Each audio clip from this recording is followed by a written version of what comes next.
Assalamualaikum warahmatullahi wabarakatuh. Bismillahirrahmanirrahim. Alhamdulillahirabbil alamin. Allahumma salli ala sayyidina Muhammadin. Alhamdulillah, syukur pada Allah Subhanahu wa taala. Hari ini 18 Rajab. Betul ya? Mungkin sebagian tanggalnya 17. Tapi kita sudah berada di pekan ketiga bulan Rajab.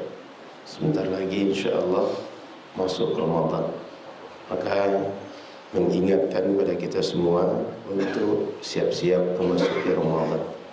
Karena tak terasa sudah Rajab ini sudah masuk Sya'ban. Setelah Sya'ban akan langsung masuk bulan Ramadan. Mudah-mudahan semua kita sehat, diberikan Allah hati yang tenang, pikiran yang lapang, sehingga bisa menikmati Ramadan nanti dengan ibadah terbaik. Amin ya rabbal alamin. Salawat dan salam kepada Rasulullah sallallahu alaihi wasallam. Semoga kita semua patut untuk bermajlis bersama Rasulullah di dalam surga di tempat terbaik. Amin ya rabbal alamin. Tadi saya ketika baca subhanallah, alhamdulillah, Allahu akbar 33 pakai tasbih. Ada yang perlu kita pahami bahwa kata Rasul, kalau kita zikir setelah sholat kan sebaiknya dengan jari-jari kita, sehingga nanti bersaksi di akhirat.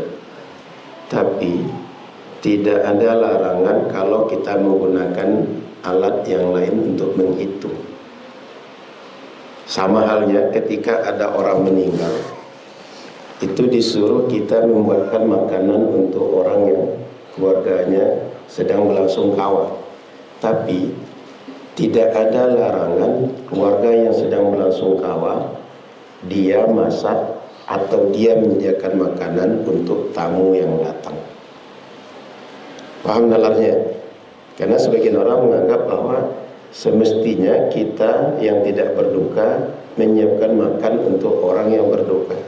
Bukan orang berduka menyiapkan makan untuk kita, menjamu kita yang datang.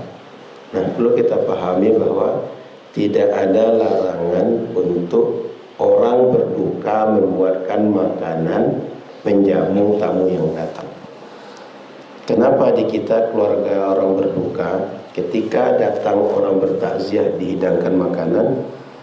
Minimal bagi umat Islam setiap orang datang ke rumah kita, kita muliakan. Bagian memuliakan itu air putih, makanan kita hidangkan untuk mereka. Itu akhlak Islam. Dan bila kita tengok tujuan orang datang ke rumah kita, tujuannya menjalankan sunnah Nabi. Apa sunnah Nabi? Ta'ziah. Ta'ziah itu bagi kita yang sedang kemalangan, itu menaikkan mental kita, menaikkan psikologis kita, sehingga kedatangan mereka membawa manfaat untuk kita. Belum lagi kalau mereka di rumah kita mendoakan, membacakan Yasin, membacakan yang lain-lain yang manfaat untuk keluarga kita yang sudah meninggal, maka sangat patut orang yang datang ke rumah kita untuk dimuliakan.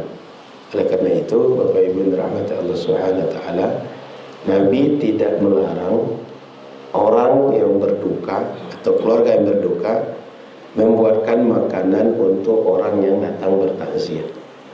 Oleh karena itu, makanannya itu adalah makanan yang boleh, sehingga kita yang datang itu boleh menyantap, boleh memakan hidangan yang disediakan oleh keluarga orang yang berduka.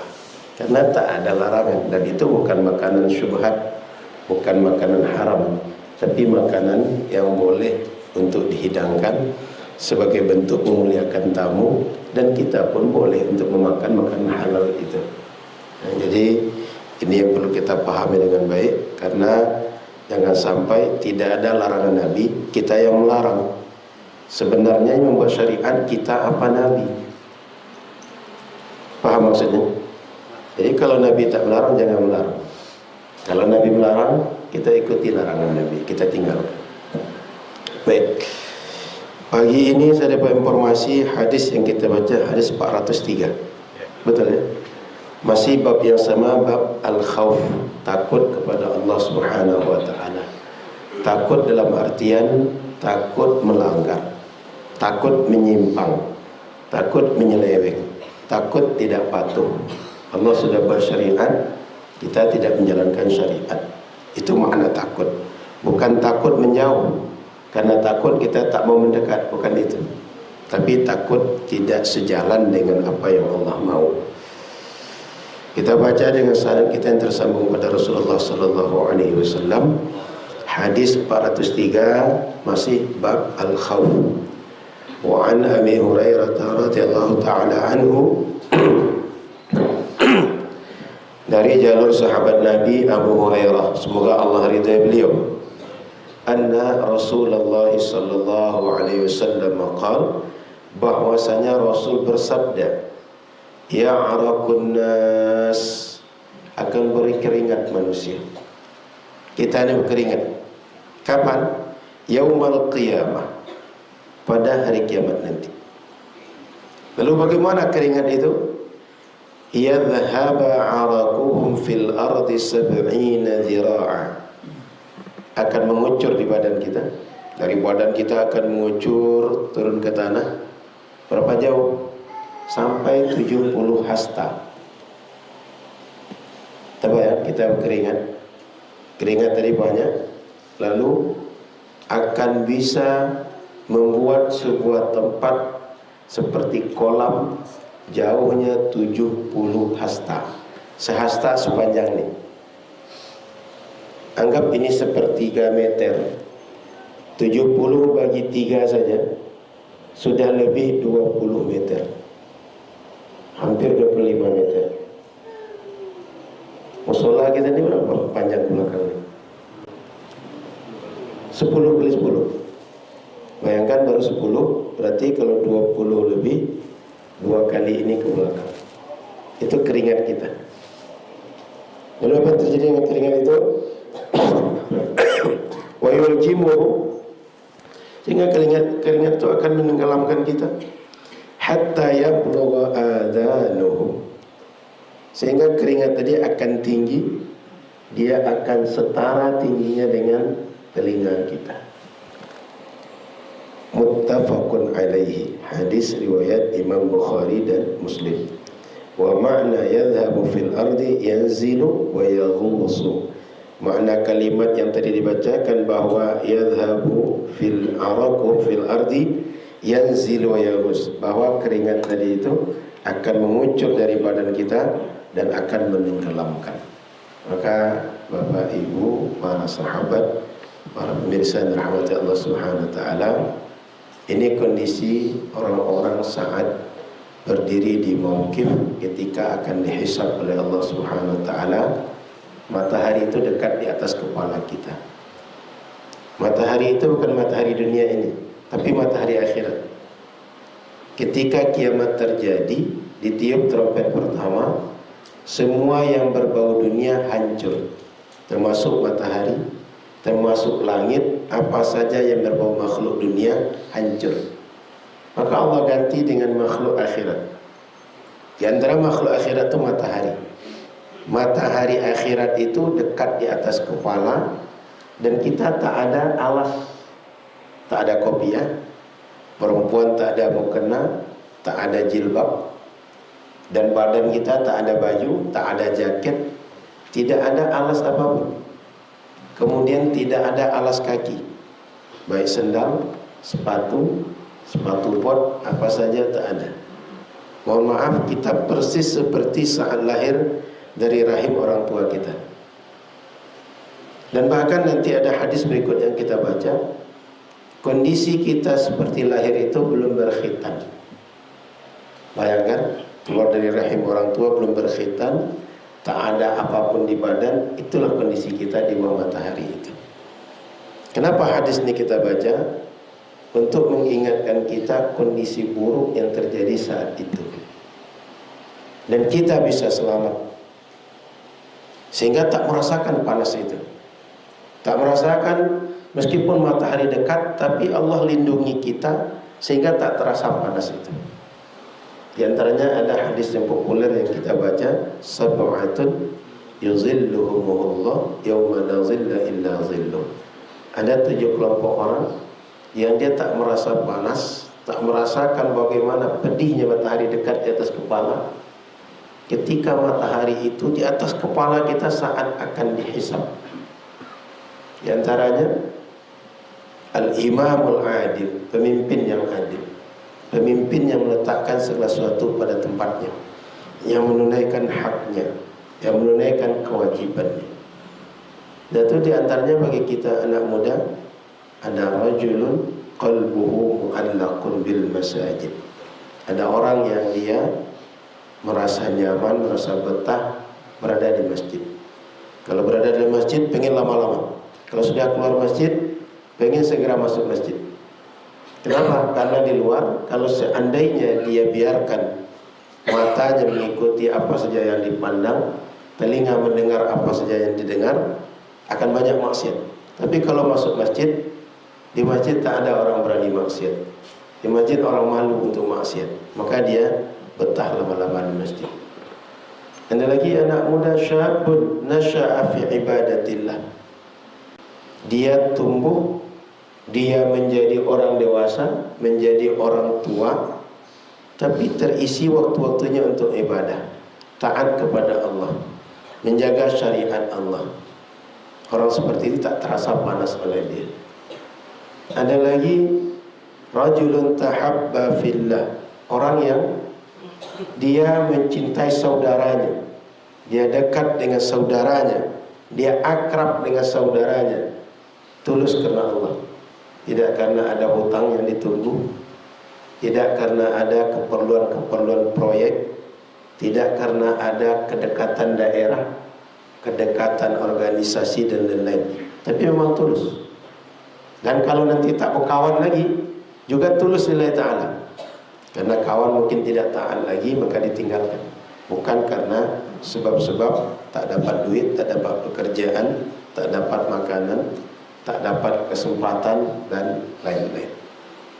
Termasuk juga orang yang kalau malam hari dia menangis, dia duduk di atas sajadah, dia sholat, dia merenung. Ketika merenung menangis, apa yang ditangisi? Dosa-dosa. Sehingga dia karena takut kepada Allah, dia menangis. Kalau selama ini banyak dosa dan ke depan takut berdosa juga. Satu ada lagi orang yang dia sudah hampir berdosa, tinggal berdosa aja lagi, ingat dia kepada Allah. Digambarkan ada seorang laki-laki suka dengan anak gadis. Anak gadis itu masih keluarga dia, cantik sekali. Dia pengen, tapi anak gadis itu tak mau. Sampai pada akhirnya dia tak ada makanan.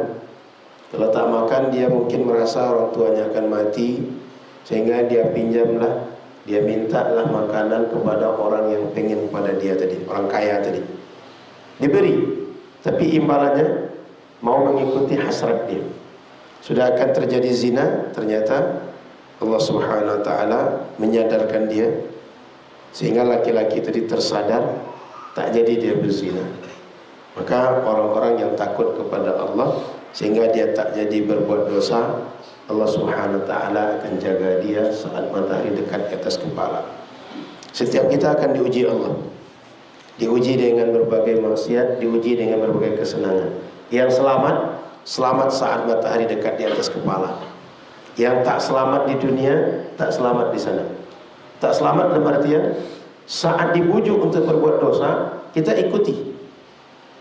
Saat digiring berbuat dosa, kita ikuti. Dan kita perlu sadar, syaitan itu dia tak pernah mau disalahkan nanti di akhirat. Kalau ada yang bilang ini gara-gara syaitan, apa kata syaitan?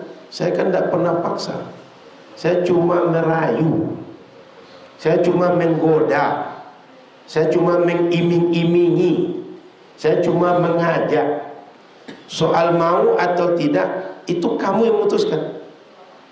Sama seperti orang sales, orang-orang pedagang, dia cuma iklan, dia cuma promosi, dia cuma nawarkan barang. Soal jadi beli atau tidak, keputusan kita. Kalau salah beli, kita yang salah beli. Maka jangan menyalahkan orang yang pandai menjual barangnya, mengiming-imingi ke kita, sehingga kita terikut dengan mau dia. Begitu juga syaitan. Di akhirat syaitan akan bilang, saya kan cuma ngajak. Soal mau atau tidak, kamu. Waktu datang azan, saya ajak jangan sholat jamaah. Kamu mau tidak sholat jamaah atau tidak, itu kamu yang putuskan. Waktu bujang-bujang kata saya tidak usah menikah, jomblo aja. Soal mau jomblo atau tidak, itu balik kepada kamu. Sehingga jangan saya disalahkan. Maka di akhirat nanti siapapun tak mau disalahkan, syaitan pun tak mau disalahkan. Maka jangan pernah di akhirat berpikir kalau kita salah sekarang ada kambing hitamnya. Di dunianya payah cari kambing hitam, apalagi nanti di akhirat. Maka Bapak, Ibu, Abang, Kakak dirahmati Allah Subhanahu wa taala, Rasul menggambarkan ini sebagai tarhib bagi kita. Peringatan bahwa ada kondisi buruk yang kita hadapi kalau kita di dunia tak peduli dengan dosa. Ada kondisi menakutkan yang kita hadapi kalau di dunia kita tidak memperhatikan mana yang halal, mana yang haram, mana yang syubhat, mana yang boleh, mana yang tidak boleh. Oleh karena itu, dengan siapapun kita dalam melakukan apapun, tetaplah merasa takut kepada Allah. Itu hubungannya dengan bab kita yang judulnya Al-Khawf, takut kepada Allah Subhanahu wa ta'ala. Hadis 404, wa anhu, masih dari jalur sahabat Nabi Abu Hurairah juga. Qala, kata beliau, kunna ma'a Rasulillah, kami waktu itu kumpul bersama Rasul. Jadi sahabat-sahabat ini kadang-kadang diajak Rasul berkumpul, kadang-kadang berkumpul di masjid, kadang-kadang di luar masjid. Sehingga jangan bayangkan Rasul itu sibuk dalam rumah mengurus istri beliau yang banyak. Pernah dengar bahwa ada isu Muhammad itu sibuk mengurus bini saja? Karena Nabi itu ketika beliau meninggal ada 9 istri beliau yang hidup. Artinya beliau sehari-hari itu mesti memberikan hak kepada 9 istri beliau. Dan 2 orang telah wafat sebelum beliau wafat. Sayyidatuna Khadijah itu sudah meninggal dahulu. Maka ketika Rasul SAW menikah dengan 9 istri, perlu kita pahami, pertama, Rasul menikah dengan para istri yang banyak itu, satu gunanya adalah untuk memperkuat hubungan. Ada dengan pemuka kaum, ada dengan sahabat. Seperti menikah dengan Aisyah, anak Sayyidina Abu Bakar. Sehingga hubungan Rasul tak sekedar sahabat, mertua dan menantu selain hubungan sahabat. Hafsah, anak Sayyidina Umar. Rasul dengan Sayyidina Umar punya hubungan mertua dan menantu. Kemudian Rasul menikahkan anak beliau dengan Sayyidina Utsman, Sayyidatuna Ruqayyah dan Ummu Kulthum. Sehingga Sayyidina Utsman menantu Rasul. Rasul menikahkan Sayyidina Ali dengan Sayyidatuna Fatimah, sehingga punya hubungan mertua dan menantu. Kemudian Sayyidatuna Safiyah bintu Huyai dinikahi oleh Rasul karena bapaknya pemuka Yahudi. Begitu Rasul menikah dengan Sayyidatuna Safiyah, itu orang Yahudi, kaum daripada ayahnya masuk Islam. Satu cuma ini nikahi Nabi, yang Islam sekampung. Jadi jalur dakwah oleh Nabi. Yang kedua, kenapa Nabi banyak istri? Dalam diri Nabi banyak pelajaran, banyak tauladan. Dan kehidupan Nabi di rumahnya lebih banyak dibanding di luar. Nabi bersama istri, bersama anak, bersama keluarganya lebih banyak dibanding di luar.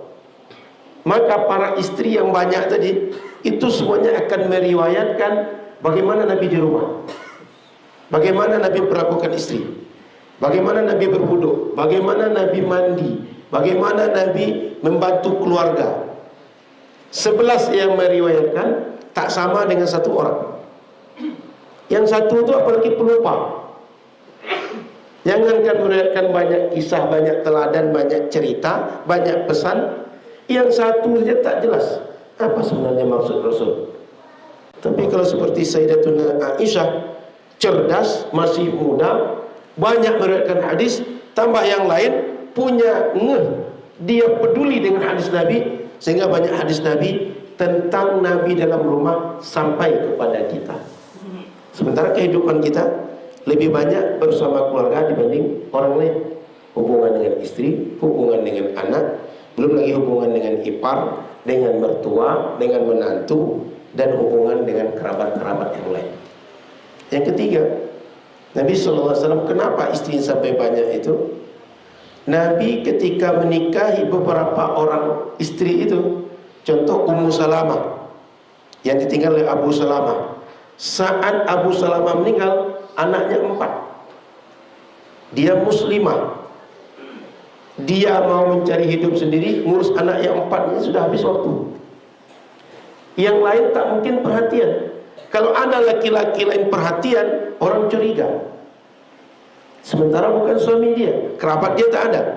Rasul menjadi ayah bagi 4 anak tadi. Jadi ada mengayomi, mengasuh. Ada lagi untuk menjelaskan syariat. Ketika Rasul punya anak angkat namanya Zaid bin Harithah, yang Zaid itu sempat disebut Zaid bin Muhammad, saking dekatnya. Sehingga itu ada tabanni, mengangkat orang seperti anak sendiri di kalangan Arab dulu. Nasab tak boleh dipudarkan, nasab tak boleh dialihkan. Yang bukan bapaknya dianggap bapaknya itu tak boleh.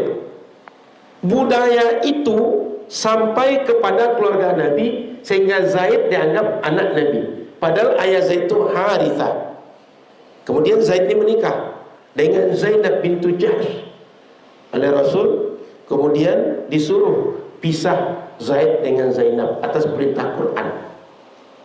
Lalu setelah pisah, Quran pula menyuruh Nabi menikahi Zainab untuk menjelaskan kepada umat bahwa adat tabanni, mengangkat anak sebagai anak sendiri, adopsi bahasa sekarang, itu tidak boleh sampai seperti hubungan anak kandung dengan ayah kandung.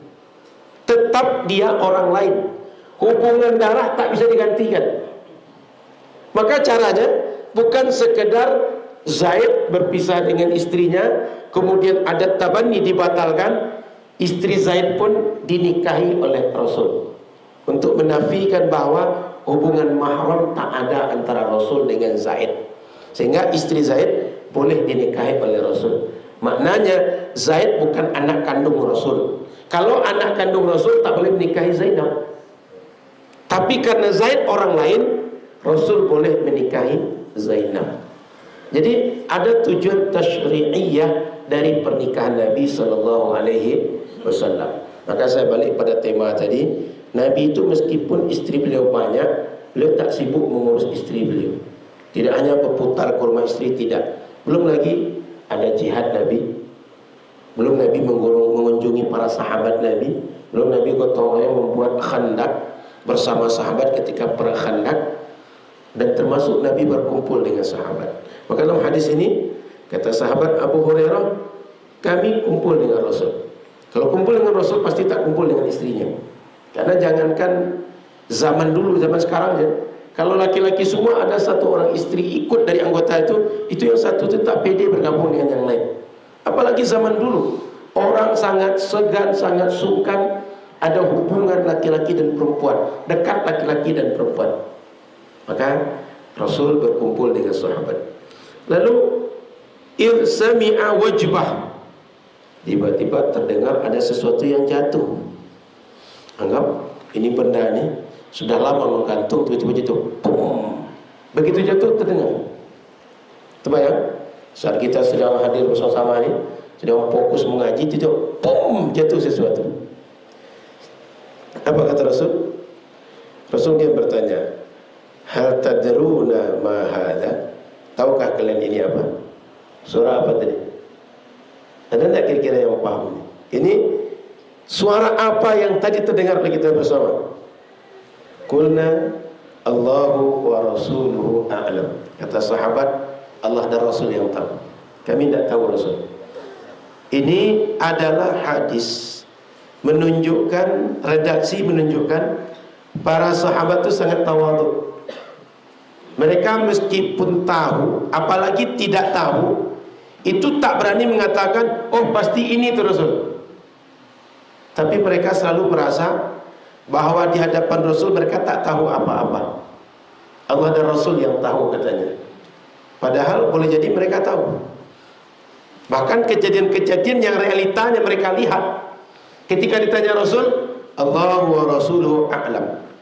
Kalau kita ingat hadis ketika Jibril kumpul dengan Rasul, saat Rasul dan sahabat kumpul, tiba-tiba datang Jibril, ditanya pada Umar, Umar, tahukah engkau siapa yang datang? Apa kata Umar? Allah wa Rasuluhu a'lam. Allah dan Rasul yang tahu.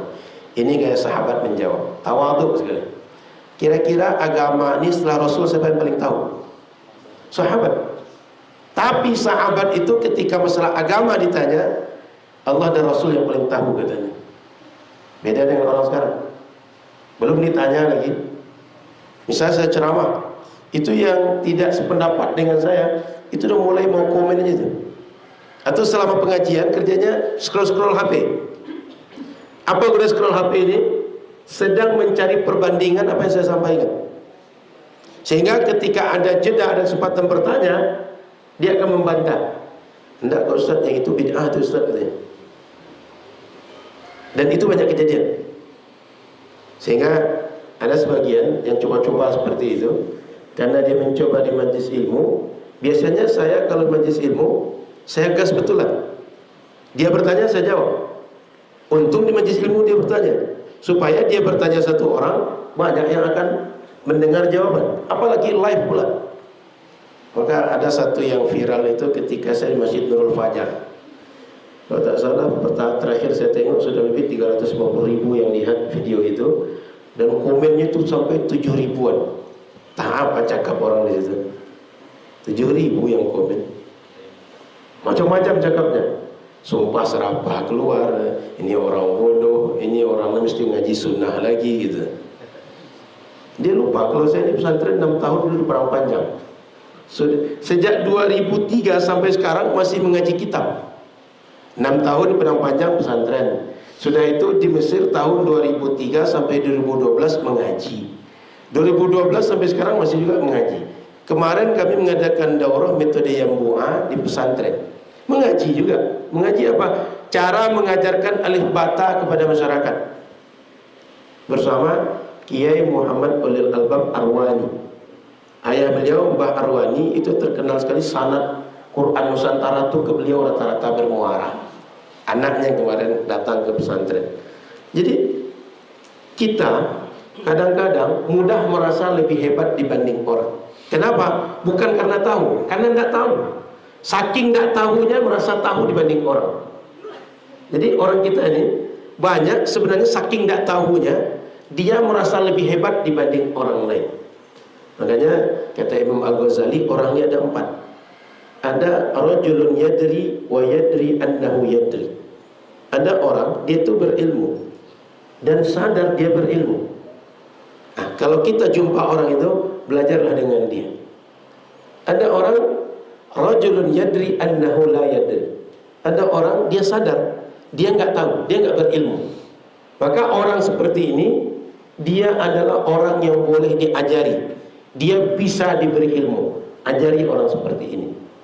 Yang ketiga, ada rajulun la yadri annahu yadri. Ada orang dia tidak sadar bahwa dia itu berilmu.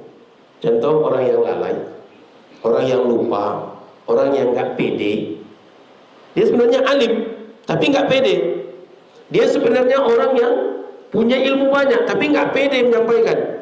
Ini ingatkan mereka, sadarkan mereka bahwa mereka ini berilmu, bisa menjelaskan syariat pada umat, bisa mengingatkan umat. Ada yang keempat, rajulun la yadri annahu la yadri. Yang keempat nih, orang yang tak sadar bahwa dia itu tak tahu sebenarnya. Dia tak sadar bahwa dia tak bisa apa-apa, sehingga saking tak tahunya merasa lebih hebat dibanding orang lain. Maka ada sebuah kejadian dulu di Amerika. Dia mencuri di bank. Saat mencuri di bank, ada CCTV. Justru CCTV itu dinampakkan wajahnya. Dia mencuri. Kira-kira kalau nampakkan wajah CCTV apa yang terjadi? Tahu kan siapa yang mencuri kan? Tak Tak lama setelah dia merampas tadi dan di bawahnya duit, dia pulang.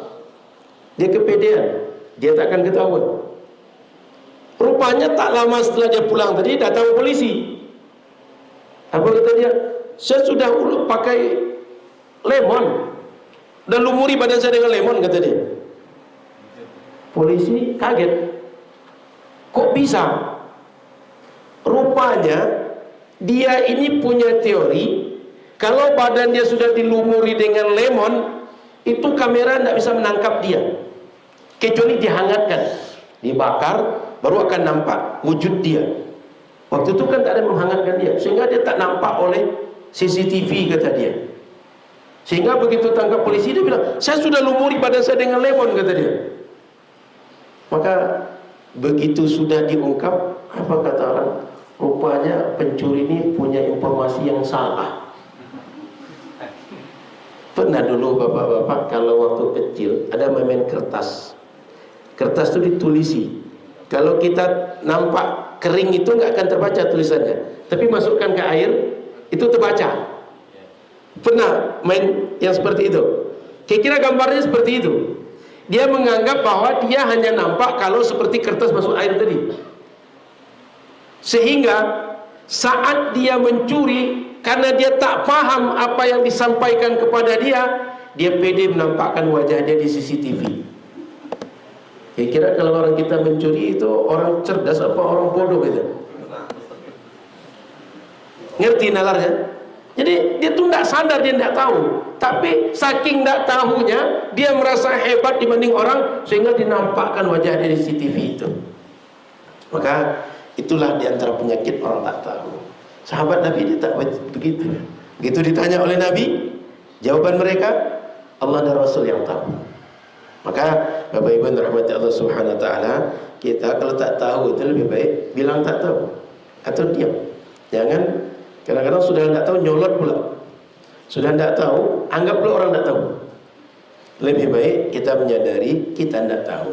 Rahimallahu ra'an alima qadra nafsi. Kata Rasul, Allah suka, Allah rahmati, Allah sayang dengan orang yang sadar dengan kemampuan dirinya, dengan kapasitas dirinya. Lalu kata Rasul, qala, sudah dijelaskan pada sahabat, dari tanya tadi, kalian tahu apakah itu? Hadza hajarun. Itu adalah sebuah batu. Yang bunyi tadi itu adalah batu. Rumiya bihi finnar. Yang batu itu dilemparkan ke neraka mundu sab'ina kharifa, sejak 70 tahun lalu. Terbayang, lempar sekarang 70 tahun ke depan baru sampai ke dasar. Saat jatuh di dasar, itulah yang didengar oleh sahabat-sahabat Nabi. Jadi sekali itu disingkapkan bunyinya kepada sahabat. Enggak selalu. Kalau disingkapkan selalu ke kita, tak hidup kita. Jangankan bunyi sesuatu jatuh neraka jahanam, sempat bunyi orang melolong ditanya di dalam kubur, berteriak ditanya dalam kubur, saat dipukul oleh malaikat, itu sudah luar biasa takut kita. Terbayang kalau kemarin ada orang meninggal, malam-malam dikuburkan. Sudah itu pergi kita semua, datang malaikat Munkar Nakir, dipukulnya mayat tadi, dia menjerit ketakutan, terdengar oleh kita. Kira-kira orang di mau panjang bisa tidur malam itu atau tidak? Untung tak diperdengarkan Allah. Maka kadang-kadang anjing dia menggonggong. Kenapa dia menggonggong? Dia terdengar itu. Ada hewan diperdengarkan oleh Allah Subhanahu Wa Taala. Kita tak diperdengarkan. Kalau diperdengarkan, takut saja bawaan kita.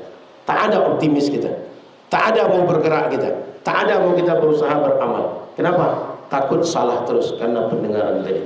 Sekali itu diperdengarkan pada sahabat, agar apa yang disampaikan Rasul juga menjadi ilmu yakin bagi sahabat, karena indera mereka dengar langsung, telinga mereka dengar langsung. Kita kalau mendengar sesuatu dengan sekedar cerita, itu beda keyakinan kita. Betul tidak? Melihat langsung dengan dapat cerita, beda keyakinan kita. Maka sahabat waktu itu diperdengarkan oleh Allah Subhanahu Wa Taala. fahuwa yahwi finnaril an.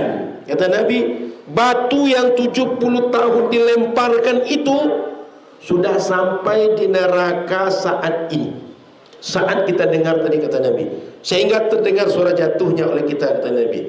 Hatta intaha ila qa'riha, sampai batu tadi kepada dasar daripada neraka Jahannam. Fasami'tum wajbataha, sehingga kalian mendengar bunyi jatuh daripada batu tadi. Ada yang umur 70 tahun di sini? Ada. Kalau ada yang umur 70 tahun, kira-kira sepanjang itulah kita gunakan hidup kita. Sepanjang itu baru batu, perjalanan jatuh ya baru sampai ke neraka Jahannam. Belum azabnya. Belum lagi selama batu itu jatuh, panasnya dari bawah naik ke atas. Terbayang neraka Jahannam itu dia api menggelora. Batu jatuh. Batu itu di atas neraka Jahannam. Bayangkan panasnya 70 tahun itu dirasakan. Belum lagi setelah di dalam neraka dibakar oleh neraka tadi. Belum lagi berbagai azab yang lain. Maka hadis ini menggambarkan pada kita, jangan sampai kita masuk neraka itu. Yang jangankan orang diazab, baru batu dilempar, baru orang kalau dimasukkan neraka itu 70 tahun durasi sampainya ke kerak neraka. Itu baru durasi jatuh. Belum lagi Allah Subhanahu wa taala berikan berbagai azab yang pedih.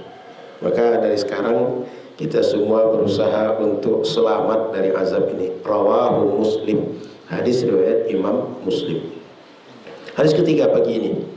Wa an Adi ibn Hatim, dari jalur sahabat Nabi Adi bin Hatim radhiyallahu taala anhu, qala, kata beliau, qala Rasulullah sallallahu alaihi wasallam, Rasul bersabda, ma minkum min ahadin, tidak seorang pun di antara kalian, illa sayukallimuhu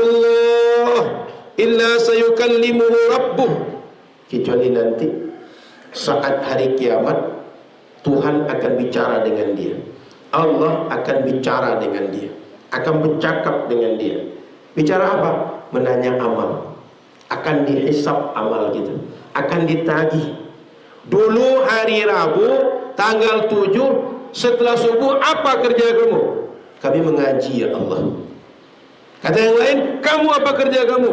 Kami ketiduran ya Allah. Allah nanti akan tagih pertanggungjawaban setiap kita. Siapapun orang akan ditagih oleh Allah. Laisa bainahu wa bainahu tarjuman. Antara kita dengan Allah tak ada penyambung lidah. Artinya langsung dengan Allah Subhanahu wa taala. Tak ada orang yang menjadi pengacara kita. Kalau di pengadilan ada pengacara.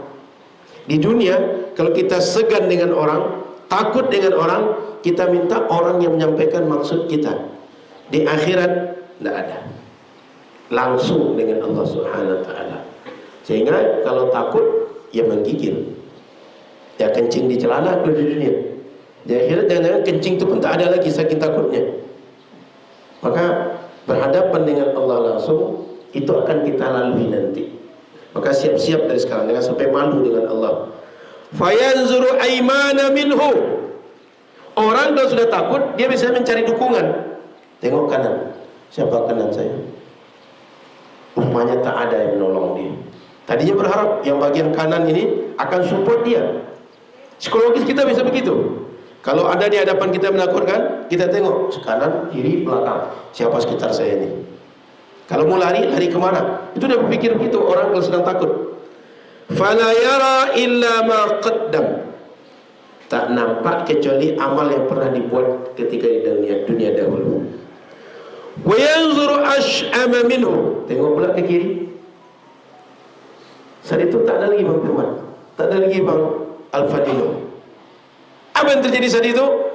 Fala yara illa ma qaddam.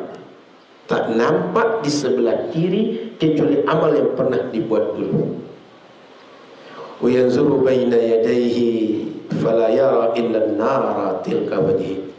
Ditengok pula ke depan, tak ada yang menunggu, tak ada yang menemani, kecuali di depan itu api neraka yang sudah siap menunggu dia dimasukkan ke situ. Kanan tak ada orang kecuali amal, kiri tak ada orang kecuali amal, di depan neraka sudah menanti. Fattaqun nara walau bisyikki tamrah. Maka kata Nabi sallallahu alaihi wasallam, saat kondisi takut itu kalian bisa tak takut. Bagaimana caranya? Dari sekarang berbuatlah kebaikan meskipun kecil, meskipun remeh, meskipun sepele. Digambarkan Nabi dengan apa? Kurma. Kurma itu keping 2. Tahu ya kurma sebesar apa? Kurma orang sini sama dengan kurma saya, paling sebesar jempol, telunjuk, kelingking. Yang satu buah tadi itu keping 2. Setelah keping 2 kasih setengah ke orang, setengah kita makan. Setengah yang kita kasih tadi itu bisa menyelamatkan, tak jadi masuk neraka.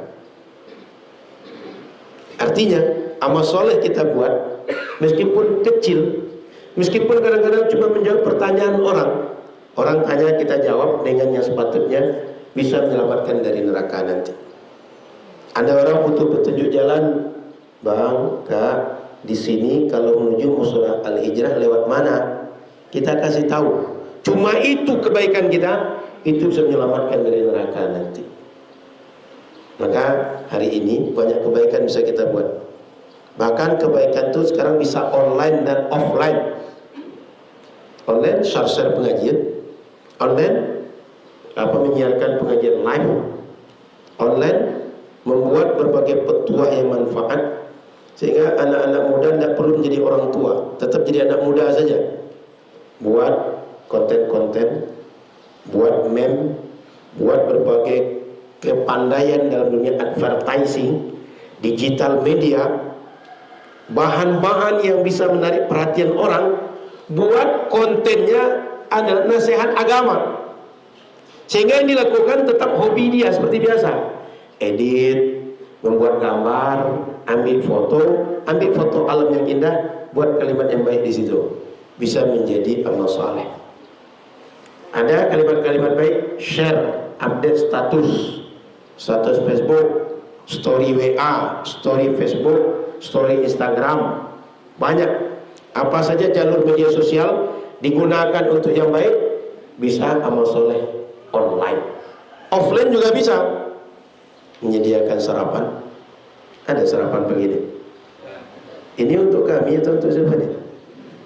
Ini jangan sediakan ke kita, rupanya orang walimahan nanti. Alhamdulillah setiap subuh ja'a Rabu ada sarapan. Mudah-mudahan yang sedekah Allah bakar rezeki yang berkah. Amin. Jadi disediakan. Kemudian di masjid ini menyelesaikan masjid atau memperluas masjid, menyediakan AC masjid, menyediakan kipas masjid, menyediakan mushaf. Ada mushaf di sini. Menyediakan mushaf, menyediakan tasbih di masjid, menyediakan berbagai keperluan masjid. Sebentar lagi kita Ramadan. Apa saja keperluan masjid, termasuk orang menuju masjid kadang-kadang gelap menuju masjid. Jalan-jalan menuju masjid, ganti lampunya. Atau kalau tak ada lampunya, buat dari rumah kita kabel untuk jalur sehingga terang orang ke masjid. Beribadah orang malam hari karena i'tikaf, sholat tarawih, berbuka puasa di masjid, sahur di masjid, dia beramal soleh di masjid, kita dapat pahala meskipun kita tak beramal seperti orang tadi. Ramadan, orang buka puasa, kita sediakan air putih untuk buka puasa, buah kurma sebiji atau yang lain. Dia yang puasa, kita dapat pahala yang sama dengan orang yang puasa. Maka Bapak Ibu rahmati Allah Subhanahu wa taala, takut di akhirat nanti itu bisa kita hindarkan sekarang dengan amal soleh. Apa amal solehnya? Tak mesti pergi haji dan umroh, tak mesti bangun masjid sendirian. Yang kecil-kecil pun bisa menyelamatkan. Ada di antara riwayat tentang Imam Al-Ghazali. Imam Al-Ghazali itu ditanya, wahai Imam, ada yang mimpi setelah beliau meninggal, wahai Imam, apakah engkau dimasukkan Allah ke surga Apakah engkau dirahmati Allah karena banyak amal engkau, banyak kitab yang kau karang, banyak sedekah, banyak yang lain kau karang? Kata Imam Al-Ghazali, enggak. Lalu karena apa Imam? Kenapa engkau dirahmati Allah? Saya lihat engkau dirahmati Allah. Apa kata dia? Suatu hari saya ngarang kitab. Saat ngarang kitab, dulu orang pena itu pakai kolam. Tahu kolam? Yang dari kayu pimping.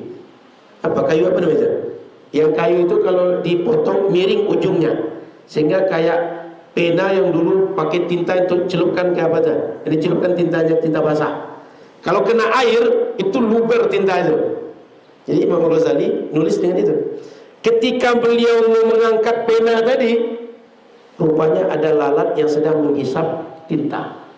Oleh Imam Al-Ghazali, beliau tidak langsung angkat pena tadi, dibiarkan lalat tadi minum sampai puas, karena sayang dengan makhluk Allah.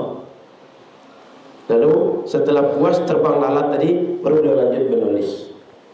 Dari mana Imam Ghazali dapat itu?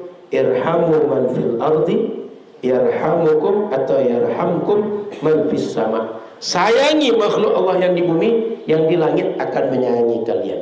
Maka Imam Al-Ghazali, kata beliau yang menyebabkan dirahmati Allah itu adalah cuma membiarkan lalat minum tinta.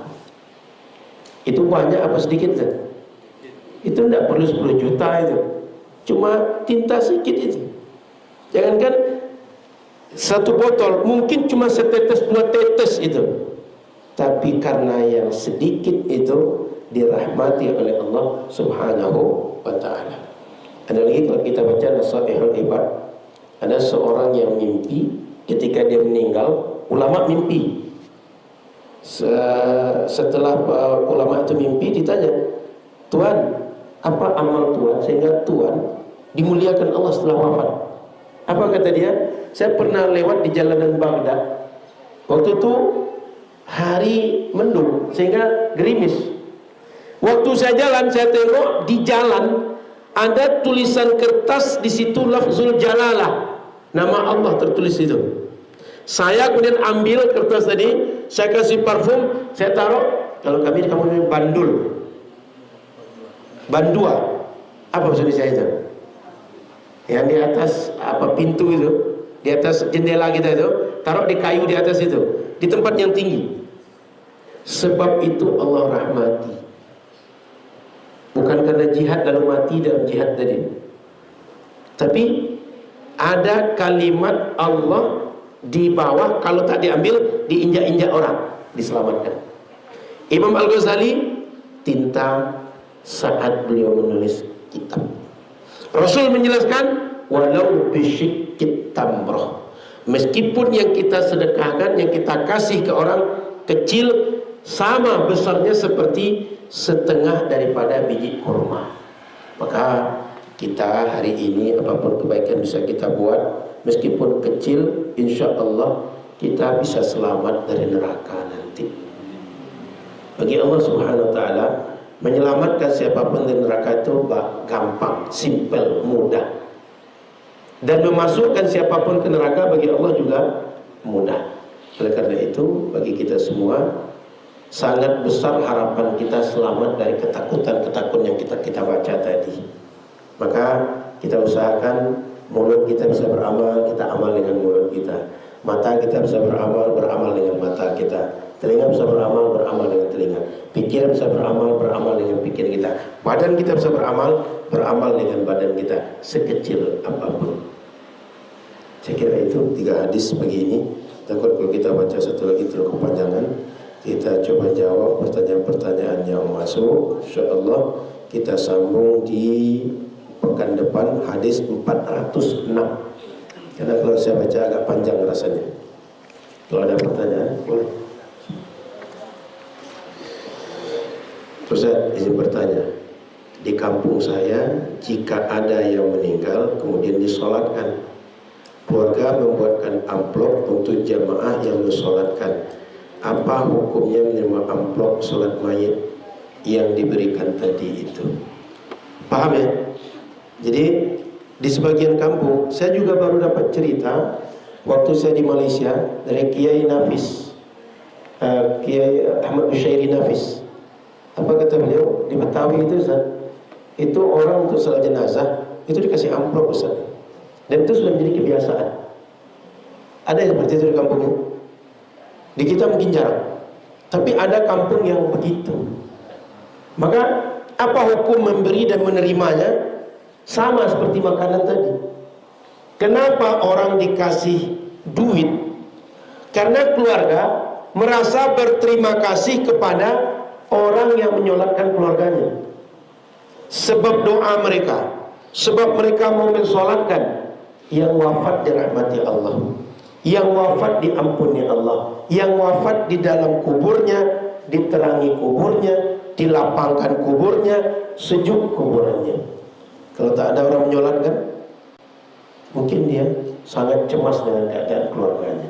Maka bagian dari terima kasih keluarga diamplopi orang yang menyolatkan.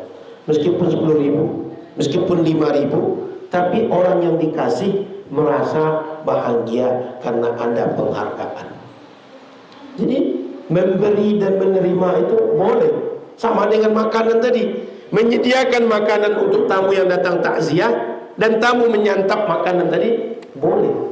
Makanan halal, bukan makanan syubhat, bukan makanan koruptor. Apalagi kita di kampung-kampung, orang kampung itu rata-rata makanannya halal, takut syubhat, apalagi yang haram. Yang mereka sediakan halal.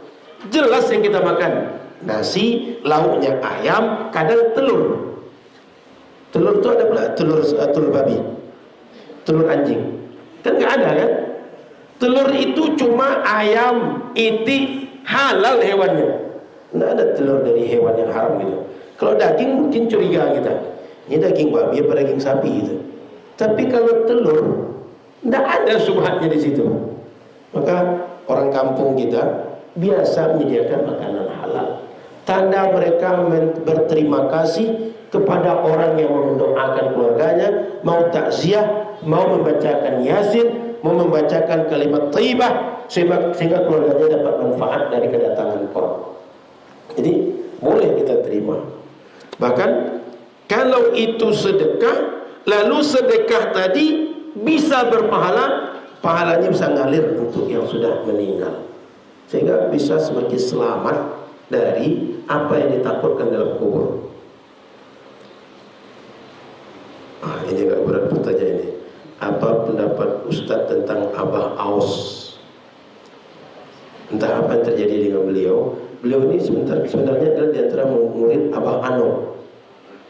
Abah Anom itu terkenal, beliau ahli zikir, ahli tarikat, ahli tasawuf, dan banyak orang bersaksi kewalian beliau. Sehingga sampai sekarang majelis zikir beliau di Suryalaya itu tetap dihidupkan. Di Pekanbaru pun dihidupkan oleh kawan-kawan. Tapi murid beliau Abah Aus ini banyak sekali pernyataan-pernyataan beliau yang melenceng disiarkan baik secara live atau video-video beliau yang disampaikan di pengajian-pengajian beliau. Maka guru beliau tak ada masalah, cuma penyampaian-penyampaian beliau banyak yang bermasalah, baik dalam akidah Islam, baik dalam syariat Islam. Saya tak hafal cakap-cakap beliau, tapi sudah banyak video beliau yang saya tengok, dan cakap-cakap beliau ini banyak yang keluar dari syariat Islam. Maka kita kalau seandainya berguru kepada beliau atau mendengar pengajian beliau, ada baiknya kita hati-hati mendengar cakap-cakap beliau dan dikonfirmasi kepada ulama yang lain yang mengerti. Karena takut kita tak bisa membedakan mana yang obat, mana yang racun. Rupanya kita santap racun, bukan obat. Kita pengen sehat dengan obat, tapi karena tak tahu racun yang kita santap. Hati-hati, jangankan agama, masalah badannya kita hati-hati, takut salah santap. Ustaz, mengapa Wahabi kalau sholat kakinya terlalu mengangkang?